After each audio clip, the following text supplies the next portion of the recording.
Bom, e para falar sobre essa mudança nas regras do Plano São Paulo, a gente conversa agora com a secretária de Desenvolvimento Econômico do Estado, Patrícia Ellen, a quem eu agradeço a participação aqui. Bom, já vamos começar falando sobre uma hipótese que a gente levantou aqui, que no fim do ano houve alguns, vamos dizer, desobedientes aí às medidas de proteção e que teriam trazido esse repique, esse aumento dos casos de Covid. Com o alívio agora dessa pressão sobre o sistema de saúde, secretária, essa restrição já pode ser levantada? Foi realmente isso que aconteceu? Olá, Carla, Roberta, Manuela, muito obrigada.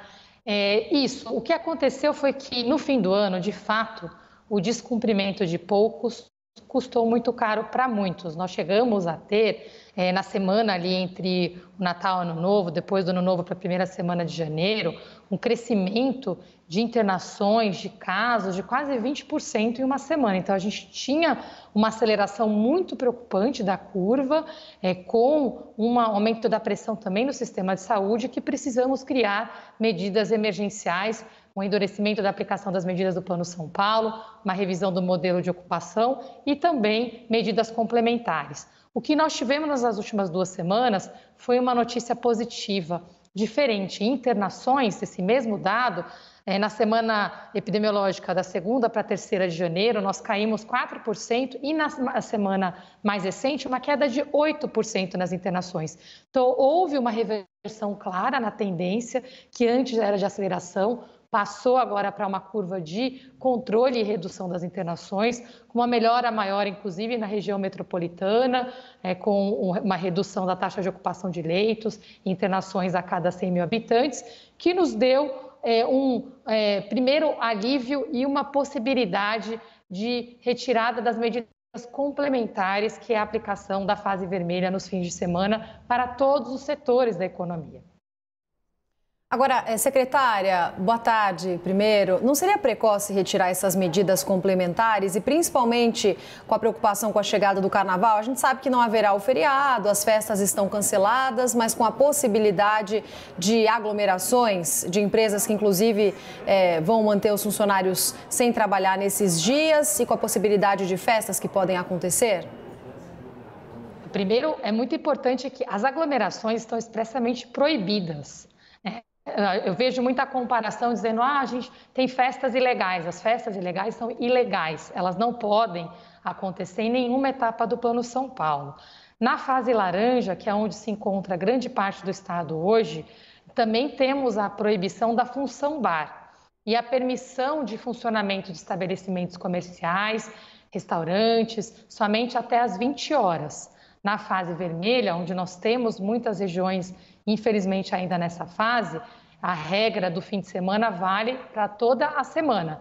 Então, o Carnaval é um momento de muita atenção. A retirada oficial do Carnaval, a manutenção como ponto facultativo, foi exatamente para que a população entenda que as aglomerações estão proibidas e o incentivo é para que as pessoas evitem grandes grupos, evitem grandes aglomerações. Essa recomendação é mantida. O que é diferente é o funcionamento, por exemplo, do comércio, de escritórios, exatamente para que as pessoas possam trabalhar e fazer as suas atividades, não as aglomerações, mas atividades do dia a dia. Secretária, a gente viu, principalmente no fim do ano, muita desobediência também por parte de prefeitos que não fecharam comércio nas suas cidades, que deixaram abertas praias e locais públicos para muita gente frequentar. E agora, no começo de janeiro, a gente viu as consequências dessas atitudes. Como que vai se fazer para que isso não volte a acontecer, como a Roberta perguntou, na época do Carnaval, Que tipo de providência vai ser tomada para evitar que essa desobediência leve a mais pressão no sistema de saúde e a novas restrições, causando mais uma vez o fechamento, muitas vezes, de quem está trabalhando direitinho e de quem está cumprindo todas as normas e protocolos, Isso é que é lamentável. Exatamente. E, felizmente, são exceções. A maior parte dos prefeitos estão cumprindo as regras. O governador João Dória, pessoalmente, junto com o secretário Marco Vignoli, tem atuado através do nosso Conselho Municipalista para acompanhar os prefeitos.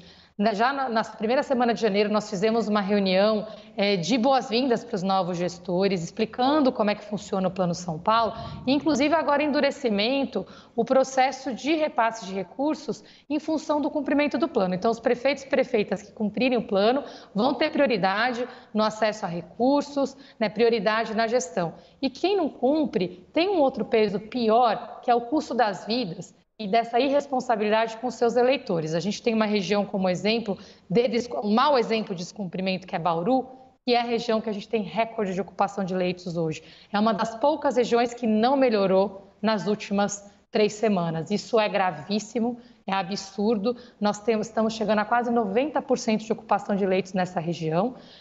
Há também todo um processo com os órgãos de controle, Ministério Público, os prefeitos são oficiados, né, e todo o processo aqui está sendo feito e a fiscalização também sendo endurecida. Muito obrigada, Patrícia Ellen, secretária de Desenvolvimento Econômico do Estado de São Paulo, pela sua entrevista conosco aqui no Visão CNN. Uma boa tarde. Muito obrigada a vocês.